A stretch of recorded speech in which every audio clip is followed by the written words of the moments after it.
Yo, what it do, gang? Welcome back to the channel. So listen, bro, I want to start off the video by saying that I'm really grateful and thankful for everybody that has been sharing, liking, commenting, or subscribing. I genuinely appreciate it. I asked you guys to get me to 100 subscribers. We reached the goal and we're up to 142 right now.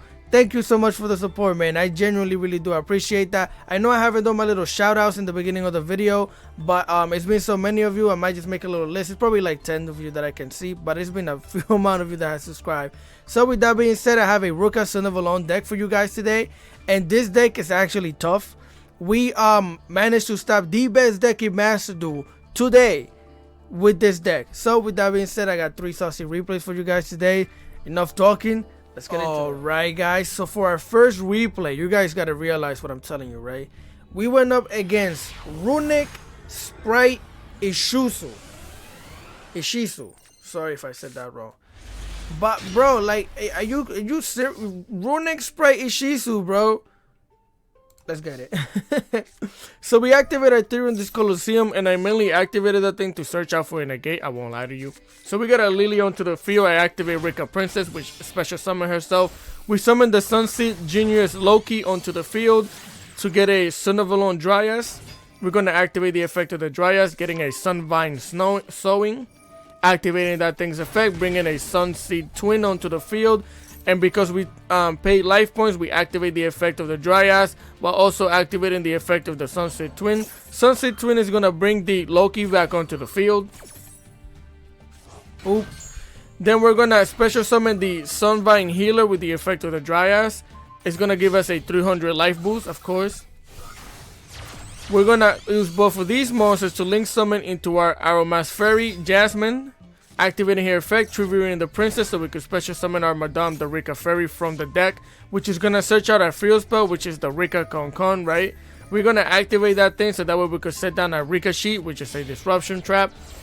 We're gonna use both of these monsters to link summon into the Sunavalon Melius. Immediately we're gonna activate this effect, bringing the Loki back onto the field so we could use both of these monsters to link summon into our Bang Lancer the Reassuring.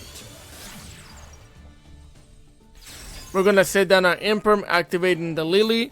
That way we can attach this thing to it. We're going to use both of these monsters to link summon into another Aromas Fairy Jasmine. And that's it. I won't lie to you, that part wasn't really necessary. I kind of goofed because I was trying to see if I could do something else. But it doesn't matter, bro. We have a crazy board that doesn't look that crazy. Basically, we have a Triggering Disruption. We have a quick effect, bounce back to the hand. And we have a negate in the graveyard with the princess while also having the Imperm, right? So here our opponent started off by activating Foolish Burial, sending an Agito to the graveyard, activating that thing, and I'm like, hey, no, Rikka Princess, get that out of here. Get that out of here. I was not trying to deal with that, bro. So then they activate the Runick Flashfire, bringing the Hugin onto the field, the Runick Wings. And they activate that thing's effect, and there's no flying around here. Clip them wings with the Imperm. Nah, bro. Nah. We're not getting no field spell, no nothing. Get it out of here. So then our opponent proceeds to activate the Kelbeck that they just sent to the graveyard with the effect of the Hugin, right? And they sent a bunch of cards to the graveyard. We actually hit one of our Lurel, which basically gives us an attack, life point boost. But also triggers our Aromas Fairy Jasmine to draw a card, right? Well, to search out one of our cards. So I searched out a Rikka Princess for follow-up next turn. They normal summon the Maxi. And if Sprite taught you anything, bro, it's that if you see Maxi on the field, get it out of here. Nah, get that thing's got to go. Both of these things gotta go. I take over the Hugin, and they end their turn. Because everything they did, I stopped. Get it out of here, bro. And this is the best deck in Master Duel right now. And we still had the quick effect bounce back to the hand. This deck is actually really cool, bro. I'm telling you. So with that being said, let's go to the next replay. Alright, guys. I have 2 replays left for you guys. And the next 2 replays are against Sprite. I wanted to pick different replays for variety. But these 2 replays are such good back and forth that I have to show them to you guys. It also helps me highlight the deck and things that it could do better because it's a back and forth, you know. So here they activate the Swap Frog, sending another Frog Frog to the graveyard, sending a Ronotoden. They're going to special summon the red onto the field, getting the Ronotoden onto the field by banishing another Toad. They're going to use both of these monsters to Exceed Summon into the Gigantic Sprite. They're going to activate the Sprite, bringing the blue onto the field, activating the blue, getting a Jet. They are going to special summon the Jet, activating the Jet, so that way they can get a Sprite starter. They're going to use both of these monsters to link off into the Sprite Elf, of course. So then they're going to activate the Sprite Elf, bringing the Swap Frog back onto the field, activating its effect, sending another Swap Frog to the graveyard. Then they're going to use the Ronotoden the Swap Frog and the Gigantic to link off into IP Masquerena. Then they're going to use the effect of the Ronotoden to bring it back onto the field. Then they're going to use the Sprite Starter to bring a Carrot out here. And look at this board, bro. This is a Trap Negate, Monster Negate, Quick Effect Bounce Back or Evermax, whatever they want. And then the freaking Elf. Plus whatever that card is in the back, right? So here we activate a Rikka Con, right? They activate the effect of the Sprite Carrot. I'm like, bet, I don't really care. They're going to activate the Sprite Elf to bring back the Sprite Blue. That way they could activate that thing's effect. Right here. That way they could search out another Sprite Jet for follow-up next turn if they even need to. We activate our Rikka Glamour, and because we have our field spell on the field still, I get to tribute one of their monsters to activate my effect, which is crazy, right? So I take the red out of here. They're going to activate the Sprite Smashers. I'm like, of course that's what it was. So then they banish the blue and banish our field spell. We still get to, our effect still gets to go off. So here I search up for our Snowdrop and our Lily. Then we activate our second field spell, the Rikka Con, right? Then they're going to activate the IP Masquerena. They do not want that thing on the field, bro. They know what that thing means, right? But I thought they were going to go into the Unicorn. They actually went into the Evermax. And this is the most hilarious thing I've ever done in Yu-Gi-Oh! Master Duel, right? I activate our Snowdrop, and in order to activate her effect, you have to tribute a plant monster, right? Our field spell makes it so this thing is basically a plant monster. Look at this. Tribute that thing. Yo, bro, that's hilarious. So we special summon both of these monsters. He sent the Snowdrop back into the deck with the effect of the Evermax. And then I normal summon our Lone Fire Blossom. The crazy thing, bro, is that legitimately everything that just happened up until this point, I haven't even started my main combo. That's the crazy part. So we activate our Lone Fire Blossom. We bring our Sunseed onto the field, our Loki. We're going to use his effect to summon into the Sunavalon Dryas. We're going to activate that effect, getting a Sowing onto the hand, activating its effect. That way we could special summon the Sunset Twin. Sunset Twin is going to bring the Loki back on from the graveyard, which also triggers the effect of the Sunavalon Dryas. We're going to special summon again into our, what did I just do? Oh yeah, into our Sunvine Healer, which gives it the life points boost. We're going to use its effect once again. Now, right here, we're going to link summon into our Jasmine. Jasmine is going to tribute a monster, so that way we can special summon a monster. We summon our Madame. Madame is going to search as our trap. Then we're going to use both of these monsters to go into our Sunavalon Melius. Again, we're going to use this effect to search to bring back the Loki onto the field, so we can use both of these monsters to link summon into our Mansion Lancer, the Resurgent. Then we're going to activate its effect so we could send the carrot back to the hand, because that way they have to normal summon something the next turn, right? Then we're going to set down our spell and trap. I know this doesn't look like much, but it's enough, bro. I'm telling you.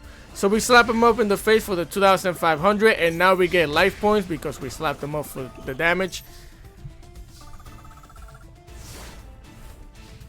So then right here, they start off. They actually went crazy, bro. They activated the Ronin Totem, bringing it onto the field. Now they can activate the Pot of Avarice, getting all of these monsters back into the deck and extra deck so they could draw 2 cards. They're going to Lava Golem us, bring the Sprite Carrot, the Sprite Jet onto the field, activating the, getting the Sprite Starter to the hand, activating the Sprite Starter. Sprite Starter is going to search out the blue. Blue is going to activate its effect to get another Jet to the hand. They're gonna use both of these monsters right here, and you guys already know what this is. XC summon into Spright, the gigantic Spright. I don't know why I said it like that, but it's okay. They're gonna activate that thing's effect, bringing a wind-up kitten, bro, to get this freaking golem back into the hand. I'm like, okay, bet. Now they're going to the damage step. I decided to keep this thing alive for one turn and stuff like that. Well, it's gonna get smashed. I mean, like, it wasn't gonna get destroyed by battle one time, bro. That's not what I mean. So they're gonna set down this one card in the back row. They're gonna use both of these monsters to link someone into the Spright Elf. And then they're gonna activate the Elf to bring the Ronin Totem back onto the field. This man, I bodied his board, and he just bodied my board. So guess what we have to do, bro? We have to body his board too. So we're gonna start off by activating our Rikka sheet. And because our field spell is on the field, I get to tribute their monsters and take over their elf. They're going to activate the effect of the elf before I actually get to take over that thing, right? Bringing the carrot onto the field. Then we're going to activate our King Regulus. That way we search out our Lily to attach to it, but they got the Call by the Grave. So they Call by the Grave our Lily, so I can't attach it to the Regulus, but I still get to special summon that thing. Bring him out here. So now I activate the effect of the Lanceria Surgeon, which basically I get to banish Link monsters that equal to his Link level, so that way I can special summon him from the graveyard, which is crazy, bro. Now we get to activate our Sorin, bringing the Loki onto the field. Loki is going to go into our Servan Trasher. Then we're going to activate our Rikka Glamour so we could get rid of the elf that we took from them, so I could search out for our Rikka Fairy, our Primula. Primula can actually, well, because we tribute a monster, we get to add 2 of them. If you get a level 4, you get another level 4, right? So then we get our Princess and our Primula. We activate the effect of the Primula, especially summoning the Princess as well. We're going to use both of these monsters to exceed summon into our Rikka Queen Strenna. We're going to activate her effect, detaching 1 material, so that way we get one of the cards from the graveyard back into the hand. So we get our Rikka sheet back to the hand because this is a disruption, right? So we body their carrot, destroyed their Spright, and we get the Ronin Totem out of here. Slap them up for the 800. They're left with 800 life points. Bro, like, you're going to tell me this duel isn't crazy? We just bodied each other's boards like twice, alright? So then they start off the next turn, and we get Lava Golem, of course, and they end the turn. I completely forgot that they had that thing. But unfortunately for them, that's all they had. That's legitimately all they had. So I used the Golem that they gave me, and respectfully slap him in the face for 3000 damage. It was out of respect, bro. I wasn't being petty. I was being respectful.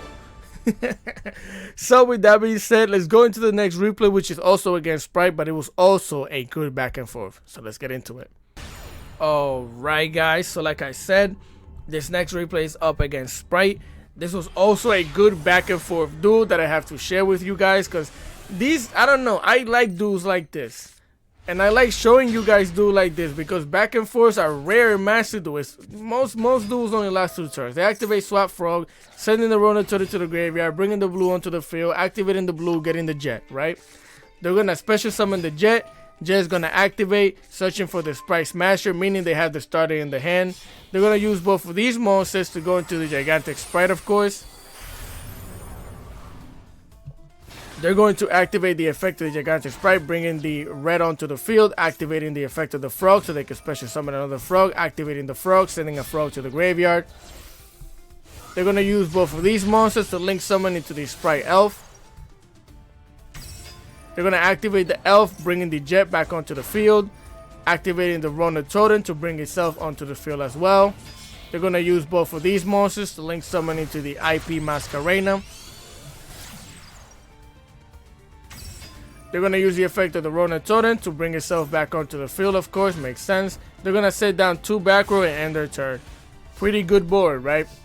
So here we get our Harpy's Feather Duster. I'm like, swipe that out of here. Call the janitor. We got to sweep this up. Get it out. We activate Rikka Con. They activate the IP Masquerena. Activating the Spright Elf to bring the blue back onto the field. So they get the blue out here, IP Masquerena, they're gonna go into the Nightmare Unicorn. Nobody wants this field spell on the field, bro. I'm telling you. They activate the effect of that thing, getting rid of whatever card they had to send it back. I'm like, I'll activate the second one, activating our Rikka Glamour, which basically I get the red out of here, bringing our Primula back onto the hand, getting our Rikka Princess on the hand as well.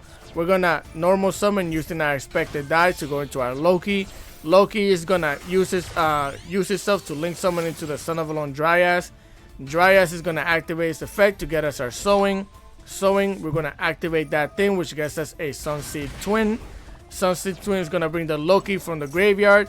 Dryas is gonna bring the other Link monster, the healer, from the extra deck, giving us life points. We got another 300 life points. We're gonna use both of these monsters to go into our Jasmine. Jasmine is gonna activate her effect. We're gonna get rid of the Sunset Twin, activating our Madame, activating our Rikka Primula because we tributed a monster. She gets to special summon herself, bring her out. We're gonna search out for our Glamour, right? We're gonna use both of these monsters to link summon into our Sunavalon Melius. We're gonna use this effect to bring the Loki back onto the field. Both of these monsters makes our Resurgent. And then from here, we're going to activate our Rikka Princess. We're going to use both of these monsters to Exceed Summon into our Rikka Queen Strenna. We're going to activate her effect. Again, getting a card back onto the hand. So we pick our Glamour. We set down our trap. Activate our Resurgence. So that way we send the elf back to the extra deck. I slap the Runick Totem in the face. And if you're wondering why I left this thing alive, is because I didn't really care for it. They have one card in the hand, right? Then they're going to activate the Runick Totem so they can special summon it onto the field. I'm like, yeah, nah, Rikka Princess, get that out of here. I used their own unicorn to negate their effect, by the way. Because Rikka Princess has to tribute a monster to negate, so I just used their monster to negate their monster. They activate the Beaver. Beaver activate their effect. I send their Beaver back to the hand. You need 2 level 2 monsters to do anything. You can special summon that thing, yeah, but where's your friend at? You don't have no friends, bro. It's over. So they leave that thing out here. I'm like, okay, let's get it. I activate our Rikka Glamour, getting rid of our tributing our Rikka Queen Strenna. Now you're probably wondering why the heck would you do that? It's because you'll see, she has a second effect. So we get both of our Snow and our Lily. We activate the second effect of Rikka Queen, which lets us bring out another monster, Xyz monster, from the extra deck, right? And attach itself as material. We bring the Sacred Tree Beast, which is an Omni. This is a negate, bro. So then we activate our Snowdrop, getting rid of our Madame. So that way we can special summon both of these monsters. 2 level 8 monsters, Xyz summon into our Queen. Get her out here. Teardrop. Yo, that animation is too fire. So we activate her effect. That way we tribute that monster. We get an attack boost because we tributed something. And we just go in for the damage, bro. It's GG's. Look, they even honking because they know what I just did, bro. They're like, yo, bro, how you... They know what just happened up here. So with that being said, let's go into the deck list, man. Alright guys, so here we are for the deck list portion of the video. If you guys see me talking a little faster because I actually gotta go to work soon, so let's get into it. We have 2 Sunseed Genius Loki. You should definitely run this at 3, but I run it at 2 because this basically gets us into our Loki 2. So it depends. We run 1 Aroma Laurel. I actually just added this card and this card in here. Before it was a 40 card deck, but these 2 cards are actually really good, so I added them in here. So we have, like I said, 1 Laurel. We have 2 Rikka Petals. You could definitely run that at 3. We have 1 Aroma Jasmine, 1 Sunset Twin. You might want to consider running this at 2 because if you have this in the hand, it's sad times. You can't really do your combo like that, right? We have 3 Longfire Blossoms, 3 Ash Blossoms, 2 Primula the Rikka Fairy, 3 Rikka Princesses. Definitely run this at 3. This is a negate. You need this. 2 Madame the Rikka Fairy, 1 Snowdrop the Rikka Fairy, 2 Therion Lily Borea, 1 Therion King Regulus, 1 Harpy's Feather Duster, 2 Unexpected Die, which is basically also a way of going into this. So you have 1, 2, 3, well, 1, 2, and 3 ways of doing this, right? So yeah, 2 unexpected dies, 3 Rikka Glamour. You could cut that down to 2 and you'll be fine. It's up to you. 2 Servants Knowing. A lot of people run this at 1, but sometimes having it in the hand is good because your Dryas could get negated, and then you still activate this from the hand if you have it, right? So that's why I ran it at 2. 1 Therion the Colosseum, again for the little Therion package that we're running. 3 Rukka Con, definitely run this at 3. It's your field spell. This thing is cracked. 2 Call by the Graves, 2 Infinite Impermanence, 1 Ricochet. I run 1 Sunavalon Bloom, and this basically works really well with that big tree that I don't have. I don't have a rare, a super rare. I would have crafted it, but I only have 5 URs, bro. I'm sorry. So, but this thing still works really well with this card. So if you draw this and you make this card, this thing, look, it says when this card is activated, if you control a link 4 or higher plant monster, when this effect resolves, negate the effect of all face-up monster your opponent currently controls during the damage calculation. If your plant link monster battles, you can activate this effect again against attack equal to the combined attack of monster it currently points to until the end of this turn, which is crazy, right? So that's why I run that in here. You could take it out because, you know, you have to basically open up with it for it to be useful or for you to use it, but it's up to you. For our extra deck, we run 2 Rikka Queen Strenna, 2 Teardrops the Rikka Queen, 1 Sacred Tree Beast Hyperiton, 3 Sunavalon Dryas, 2 Sunvine Healers, 1 Sunvine Trasher, 2 I can't say her name, bro. Aromaserafi Jasmine. I'm not even gonna say it again. Sunavalon Melius, and our Bengal answer, the Reassuring. That is the deck list. This is how I'm playing it. Guys, this isn't the most optimal way of playing Rikka, or this is not the most optimal Rikka deck. The most optimal one has the big tree in it, which I forget the name, but again, I can't craft it because I don't have enough URs. But this is enough. This deck right here, as it is good enough to make a good board. So with that being said, I hope you guys enjoyed the content. If you did, please leave a like, share, comment, and subscribe. I would greatly appreciate it. If you have any comments, questions, and concerns, just get in the comment section below. I'll try to answer as soon as possible, bro. I promise. So with that being said, I'll catch you guys next time. Peace.